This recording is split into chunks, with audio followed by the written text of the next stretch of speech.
to inventing words. And the reason I'm committed to inventing words is because they don't carry the baggage that the oppressive system has imposed upon how we seek our liberation. So we have to frame a different frame if we're going to seek to see ourselves as liberated and free of mind and body. And because we have gone through school systems in all of the diaspora and in Africa that are European and oppressive and miseducation in the process to maintain us oppressed, then we have to develop that framework of passing on information that does not look like that which has oppressed us. Okay. Therefore, if we have been able to sustain over better now than 600 years, right? Intelligence that left, and philosophical intelligence that left West Africa and Central Africa, traveled into the Americas. So we have been able to sustain it through oppression, through injustice, through inequality, through racial discrimination. There's something there. There's something there. That you can go to Brazil, and when I did the first international conference on Orisha tradition, we brought Maire Santos from Brazil, we brought spiritual leaders from Cuba, Trinidad, Jamaica, and much of the knowledge was in the diaspora. Because no longer in Nigeria, today's Nigeria, were these practices in effect. Amaida Santo was able to sing to the goddess of the river, Yamaya, Yemonja in Brazil, and sing songs that no longer exist in Nigeria. What's the power of memory? What's the power of spirit? It has no boundaries. So that, yes, we can come together in a framework that exists, in a global framework that exists. But we have to recognize it as global. We have to recognize it as valid. And we have to recognize it in terms of how it has survived in its many locations. And bring that puzzle together in some comprehensive way to allow us to move forward. Okay, thank you, Dr. Rabbi.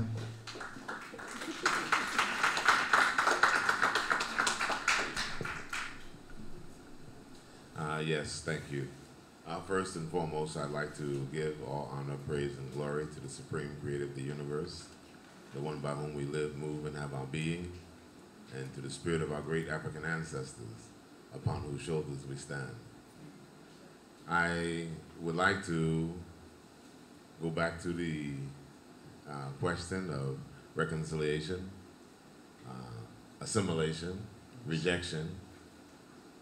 I want to say I was so blessed to be also amongst distinguished colleagues that are here in our audience.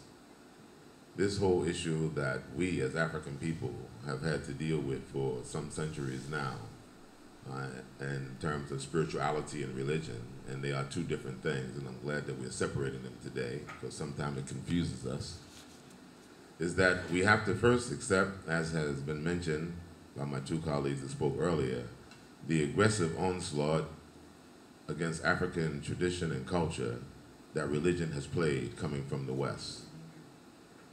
It has been in the form of all of the three major Western religions.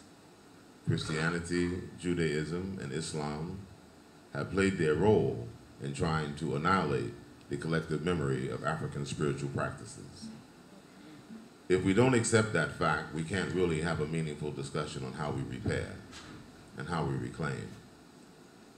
Most of these spiritual systems and religious systems come from our mother African belief system and truth systems and knowledge systems. But the Europeans and the Arabs who have adapted them were smart enough to take what was virtuous that come from our ancestors and adapt it to themselves, repackage it, and then aggressively and violently impose it upon us, and refusing to allow us to continue in the continuity of our collective spiritual memory that we inherited from our ancestors. I like to say that the question of whether we fully reject that which has come to us by virtue of the oppressor's religion being imposed upon us as an African people, do we try to assimilate? I don't think it's a clear-cut question like that, because a lot of what they have presented, as I said, comes from the foundation of what we created. And we must be able to skillfully decipher between what it is that is ours and what it is that has been polluted, that used to be ours, and repackaged and represented to us. The way we are presented, the Bible, as the foundation for Judaism and Christianity, and many times the way also that the Quran is interpreted as almost an Arab culture, and the de-Africanization of these doctrines and denial of the African foundation and these doctrines has been at a terrible expense of we Africans being cut off from the source of our spirituality.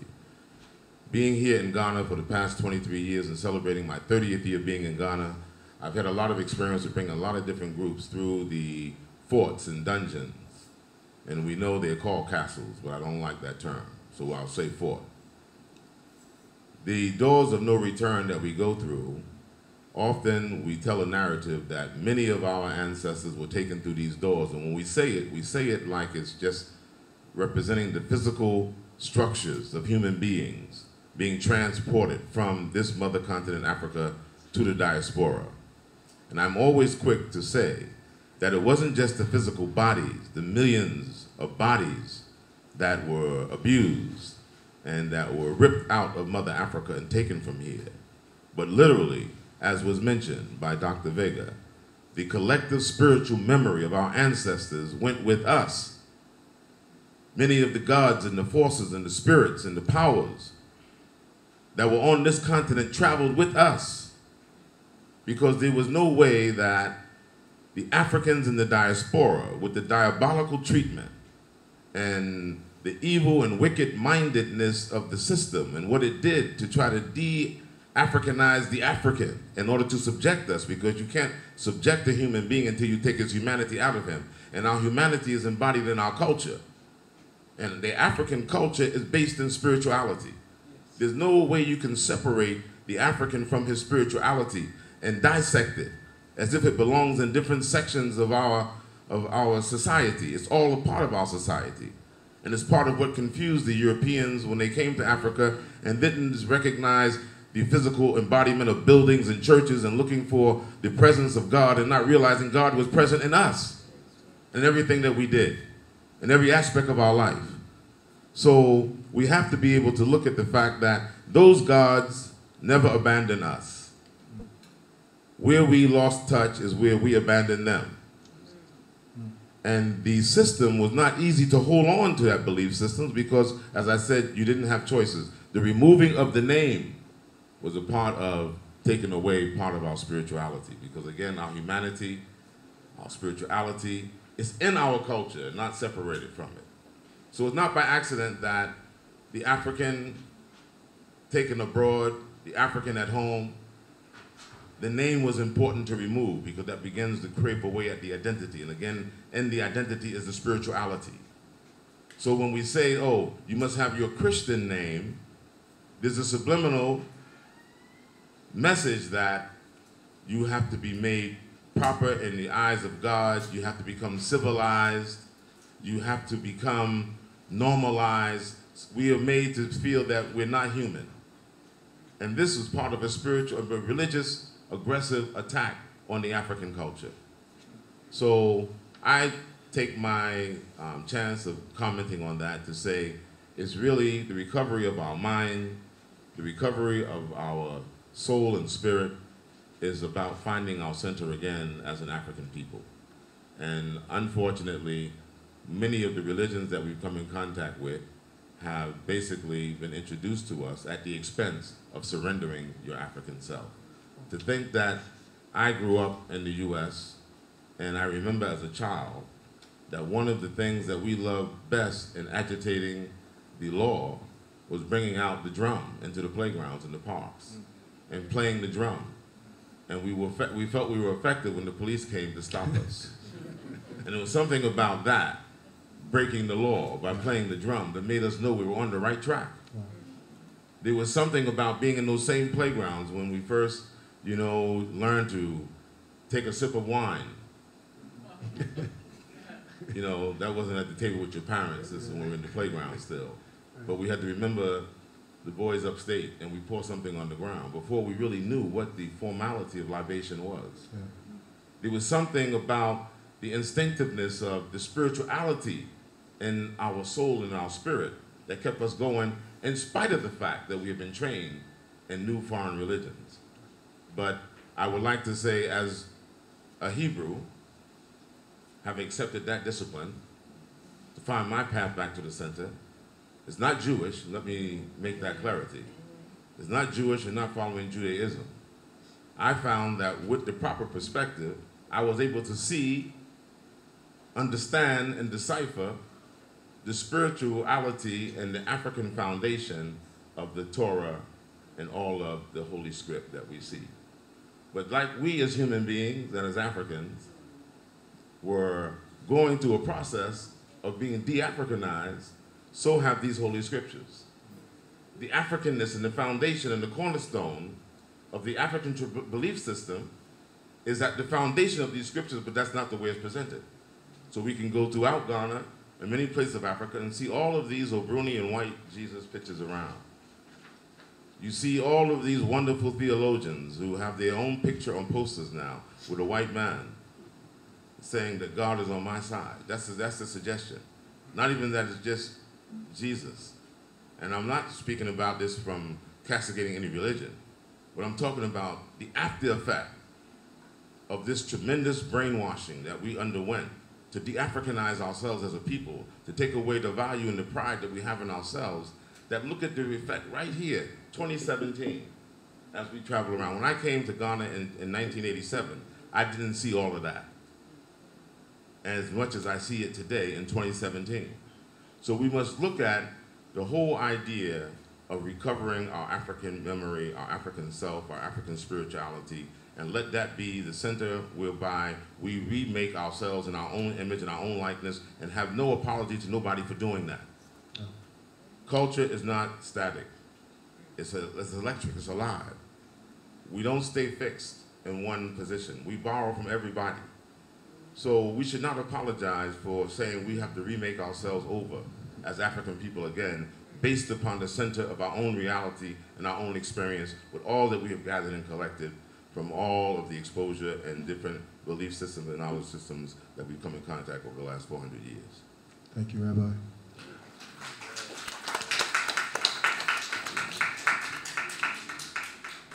Eric?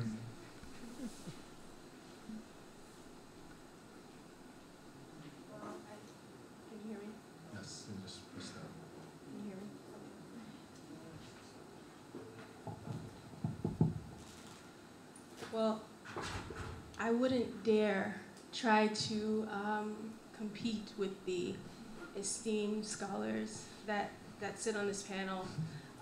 So I would really just like to offer my voice, perhaps as a voice of the youth. That's odd for me to say, I have 3 children. But youth is relative, right? And I would like to speak from the perspective, not as a spiritual scholar at all, but just as spirit and from my experience. We talked about, you asked about reconciliation, assimilation, or rejection. And I just want to pick up on a couple of themes that we've heard thus far and just try to add to those that first of all, we have to reconcile with the truth. The truth is the truth, whether we recognize it, claim it, proclaim it, or not. It is what it is, whether our eyes are open to it or whether our eyes are closed to it. So what are some of those truths? Well, the first truth that I thought of is that Africa is the birthplace of humanity. So we are entitled to all things that are good because we created it. So whatever is good from the West, we birthed it. So I don't think that there's any need for rejection of too much, except for rejecting that which does not serve us. Another truth is that, you know, although I am not well versed in all of the faiths that are represented here, I can speak from the truth within me, that we are all children of God. And so therefore, all that is good on this earth, we are entitled to. From a Christian point of view, you know, one thing we have to reconcile with is reclaiming our identity. And I think this cuts across all faiths, that we are created in God's image. Again, that's a concept that we say a lot in our faiths. I think it's very big for some of us to swallow. Collectively, I think the reality that we see on our continent shows that that has been a difficult truth for us to claim. But I believe that's changing. Dr. Vega talked about the truth of our resilience. You know, we are several things. We are a spiritual people. You talked about reconciling with our God. I don't think we've ever been disconnected. Now, we have been given different names for God. We may have assumed different names, or we may speak different names. Regardless of what we call it, I think we've always known it because God has always lived in us, and so we've recognized it in whatever language it is articulated. And also on the theme of reconciliation, you know, when I think about that and how we complete that process, I think that we reconcile with each other, we reconcile with God, we reconcile with our power, we reconcile with our abundance, we reconcile with our strength by focusing on, acknowledging, and most important, by leveraging our commonalities. I think that is the way we reconcile. Because, you know, we are a diverse people. Whether you look at us genetically, there's more diversity within DNA on the African continent than throughout the world. You know, you just look at us. We come in all shades and colors and sizes and tongues, right? So we are a diverse people. But we have certain commonalities that no matter where we are certain things. And we are spiritual people. We have another commonality of, we have a common future, whether we are actively working together to claim it or not. Our destinies are tied to each other.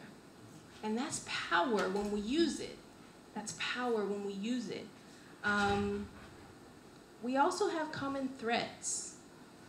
And as uncomfortable it is to talk about, we have to, like I said, focus on them, acknowledge them, and in this case, I would say we have to subdue them.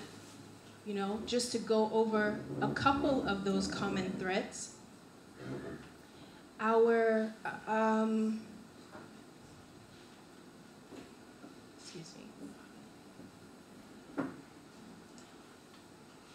We have a common threat of our distrust, and I think that our gathering today is an example of us overcoming that lack of collaboration. I think we are addressing that today by coming together.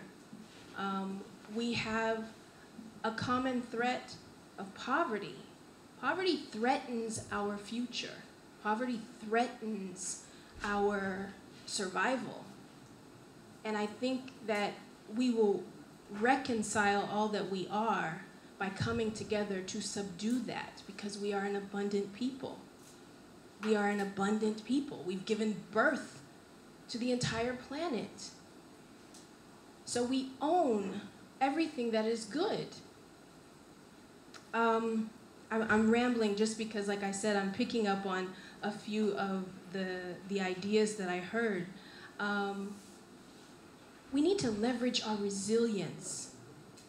Yes, we have common pain from our history, but you know, that doesn't serve me.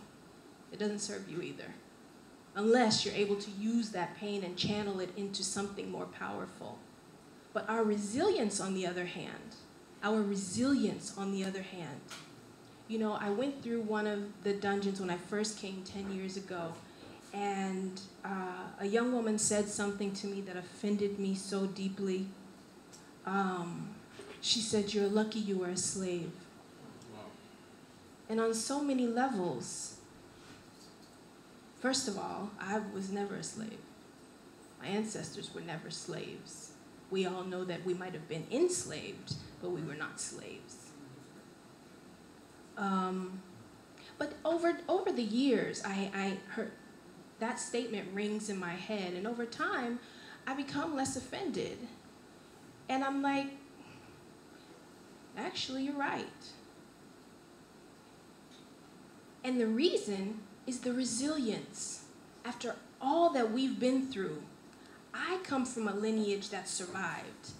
I come from a lineage that continued on. I come from a lineage that's still here. So yes, what my ancestors had, I am lucky that I'm still here to embody it. So we have to do a lot of reclaiming. We have to do a lot of perspective shifting.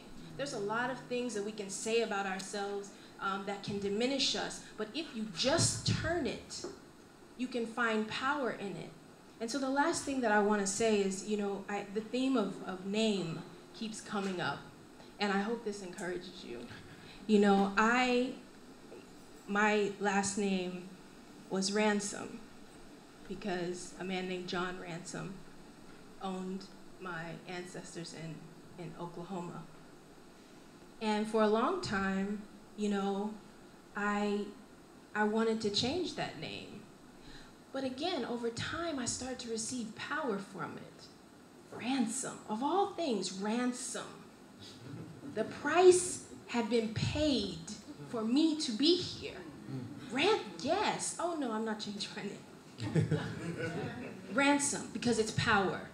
I think that we hold on to what serves us, and that is our way to the future that we want. So here I am, Ransom. I come to Ghana and had no intention of getting married. Had no intention of marrying an African man, but I did. And so now my name is Ransom-Ofori, and I know you can see the way the letters are arranged, but the way I spell it is from ransom to reparations. That's what I call myself now. And then even my first name, Aaron. My mom got the name out of Jet magazine because Bill Cosby named one of his child Aaron with 2 N's, right? My middle name is Nishay, so I wanted to be Nishay because it sounded more African. I grew up people saying, you think you white. And I said, little do you know I'm blacker than you are. Because my consciousness is what defines me. So yeah, this name Aaron. But it was 9 years ago on the shores of Cape Coast, as a matter of fact, that Spirit spoke to me about my name, E-R-I-N-N. And it told me perspective. Perspective. If you go to the center of my name and start with the I, it is, and add the beginning of my name to the end. I know this may be a little complicated, but I'm landing. My name is Inner, I-N-N-E-R.